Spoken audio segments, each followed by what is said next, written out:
Week one, furnace goes out. So I'm down there with this guy I just met like probably about 6 months ago. We're taking the furnace out together. If they have to do an emergency swap out, they can actually tack on, depending on who you're dealing with. What milestone will make it worth it that you came to this conference? Number one, to be completely debt-free. Buy a multi-family home with an FHA loan. Live in part of it. I don't know if you have a family. I mean, I guess maybe you're in 2 units and renting out 2 units.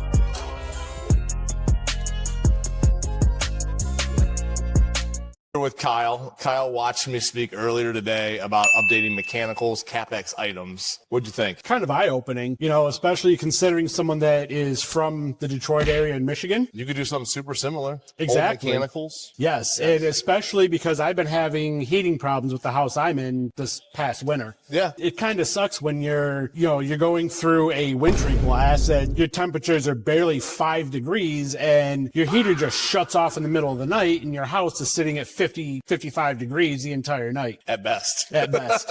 It's pretty crazy. Mechanicals being updated was really important to you because you're living in a cold climate just like Ohio is. Right? Oh, exactly. And you guys get the worst of what we get first. Yeah. Heads down from Detroit and us. Yep. For sure. I didn't talk about it on stage, but the reason I'm so focused on mechanicals, I bought a turnkey rental when I was like 25. Yeah. And I thought it was like the best house ever. I got a great deal on it. It was in Maple Heights. Walk in, floors are all finished, hardwood, new paint, new cabinets. I didn't realize the furnace was older than I was. Oh, Lord.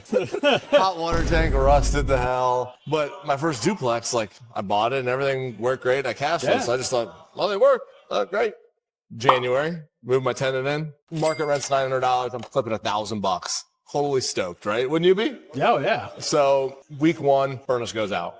So I'm down there with this guy I just met like probably about 6 months ago. He's done like 1 or 2 service calls for me, and we're taking the furnace out together. I have no idea what I'm doing. And in the middle of winter at that. Yeah. Oh, dead winter. It's snow on the ground, right? You're January, 100%. So we're taking this furnace in and out. I buy the guy. We go get lunch together. I get him Wendy's. He charges me like $300 to help him put in this furnace. plus materials. It's even crazier in Michigan because they charge you so much extra.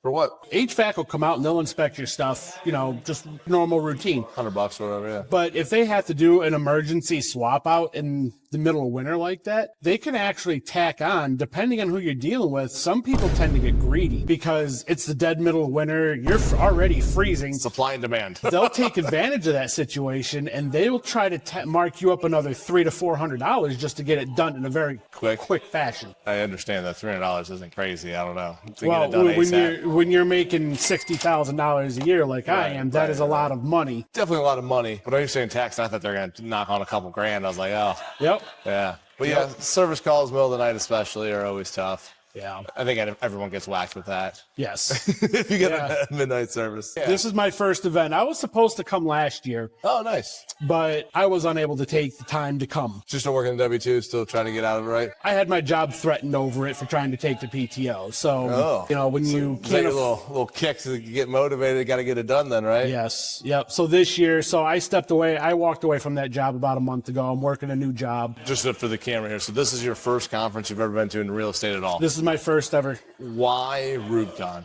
My best friend, who has been like my brother since we were in kindergarten. Yeah. He started doing this from the very first one. And everything that I've seen him do and what he is currently doing and how he's turned everything around, it kind of motivates me to want to do the same thing. You see it's accessible, it's doable. Yes. That's what's up. Yes. I think especially in your market, there's a lot of older homes, just like Akron, Ohio. Yes. That need love. And right now, the biggest market in Michigan is literally within the city of Detroit. Detroit has so much land available, more so than any other major city in the country. There's a lot of new builds going on, right? There are, but there's also a lot of blight being removed in Detroit. Where's the blight going? They're literally just demolishing the houses and leaving empty lots. These are houses that have been sitting idle for years, either no maintenance, no repair, or a lot of them have been burned. Fires. Yeah, so the city of Detroit's been going through removing a lot of these buildings, and now you have all this empty land open. And right now, Detroit is starting to sell it dirt cheap. Detroit land, here we go. First conference a year from now. What milestone will make it worth it that you came to this conference? Number one, to be completely debt-free. Okay, let's go. That's my start. at least to have my own home and to at least have one set aside for rentals. Can I give you one piece of advice? Yes. Buy a multi-family home with an FHA loan. Yes. Live in part of it. I don't know if you have a family, how many kids. Maybe you're in 2 units and renting out 2 units. That is the easiest way of entry into rentals for sure. Yeah, the entry point's so small on the percentage down. Okay. Yeah, and that's actually good advice. Yeah, 100%. That's how I started. That's how tons of people have started. Okay. So that's literally the easiest way to own it. And Yep. wholesaling, I bet wholesaling is huge in Detroit Yeah. for quick cash grabs. Do you know what wholesaling is? Not offhand, no. Okay, so like wholesaling property is like, imagine there's 3 people in it. So person A is the homeowner. Person B gets a contract to buy the homeowner. Okay. Buy the home from the homeowner. Yeah. Then person C is the person that finally buys the house. So they pay for the rights to that contract. Okay. So for a numbers example, just make it easy. We'll say we sign the house up for 50 grand. Okay. We sign this house up and you know I'm a buyer. You bring me this deal and you're like, hey, Steve, I got a house under contract. I need 60 grand for it. Okay. So then I'll pay you the 10 and the homeowner gets the 50. Okay. And you made 10 grand just by signing the contract. Yeah. It's called wholesaling. Yeah. It's like quick flipping. You're flipping contracts. Yeah, it actually makes a lot of sense. Yeah. I pay wholesalers. Well, how much do you think I pay wholesalers annually? We pay a lot. Every house I'm paying them 5 to 10 grand. Okay. Times 200 homes. So Yeah. paying a lot of money to wholesalers. Yeah. It's a real business. Like look up wholesaling. It's a quick way to generate some capital. It might help you pay down your debt. Just try to think of quick ways to do it. Because there's, you get a house under contract, closed 30 days. Bam, made 5, 10, 15 grand. Yeah, and that definitely sounds like a path to look at. Yeah, for sure. All you have to do is just pull some homeowner lists that are maybe like behind in taxes, code violations, absentee owners, and just try to negotiate a price that's cheaper than investors can find on the MLS. Okay, yeah. Yeah. That makes sense. Yeah, because I will say, after what I saw up on stage, I did actually go to Facebook and followed you before you were even finished. Oh, thanks, man. That's so, awesome. I thought, you kind of made a new fan. No, thanks, man. I really appreciate that. This is something I do want to get through or start here in the near future. It's nice to see where people have done this before and they're willing to instruct you on how to do it. Yeah, if you have questions, I always answer stuff. Yeah. I answer all my DMs. I might not be the fastest at it, but I get to them. Perfectly understandable. So, I am on the phone all the time. These two now. Yeah. So, time management's definitely something I've always been bad with. But, when you've worked in the automotive industry for as long as I Oh, that's have, what you're in? you have no life. Work all the time on cars. Well, so I've worked for third-party suppliers for both Ford and Chrysler over the last 10 to 12 years of my life. When you're working for a third-party supplier, Yeah.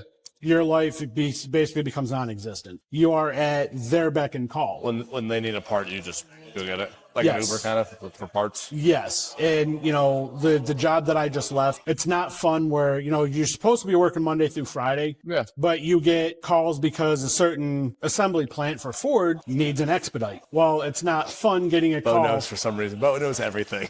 Yes. He's nodding his head like, yep, that is 100% factual. And so getting calls at 2, 3, 4 o'clock in the morning to go load up a part for an expedite, it definitely makes your night way worse. It's like someone woke you up with snoring and then kicked you out of the house. Pretty much. Just to go back to bed for another 2 hours and then be back at 8 o'clock in the morning to work a 10 to 12 hour day. It's terrible. And You're going to go through some grinding, though, once you start the real estate stuff. Is that side hustle. It always makes it tough, for sure. Yep. So, but if it gets me to a point where Get out of it. I'm not doing that kind of work anymore, 100% worth it. I just walked away from it and I'm actually finally out of the automotive industry. Nice. What are you doing now? So I'm working as an IT desk side support technician with managed service provider. Oh, okay. So, I'm makes working for a company out of Novi, Michigan under contract with them. Going from what I went through, the way I was treated at my previous job, even just the 3 weeks that I've been at this new job, You feel better?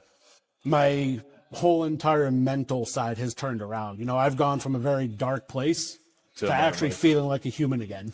You know what's funny about what you just said? I have employees that I hire all the time, and they're like, it's just nice to work here. Like, everyone's super nice. Like, Yeah. I buy lunch here and there. Yep. Like, I treat everyone like a human. I answer their questions. I help them out. If everyone's seen me go to a maintenance call or shovel shit sometimes, whatever it is, like, I'll just Yeah. go do it, Yep. And everyone jokes, you flip 100 houses, but you're in the basement shoveling up the shit back up. Yep. When you have a direct boss and even his boss that does nothing but treat people like a number, you're not a human to them. You're there to do what they want you to do. You're there for their agenda. See, they've looked at too many spreadsheets in their life. Yep. So, It's true. That's all it is. The spreadsheet stuff. Like, oh, this. and that's exactly what it is. years. I was a systems analyst there, Okay. you know, and my job morphed into me doing about the jobs of 7 different people, because the general manager that took over from the general manager that directly hired me, Yeah. he was lazy. All he did was delegate, and he did nothing. And 90% of that responsibility ended up on my shoulders because I knew the most. Ah, so he was a go-to. So, Man, I'm excited. I'm excited for your journey. Forget all the old stuff, man. I'm excited to see where you are in a and year. that's exactly what it is. The next, it's not going to be a Rubcast. It's called something else. I'm pretty sure Dustin said, but next year we'll be here. Yes. Check in 1 year. Yes, and I do plan to be here yeah. next year.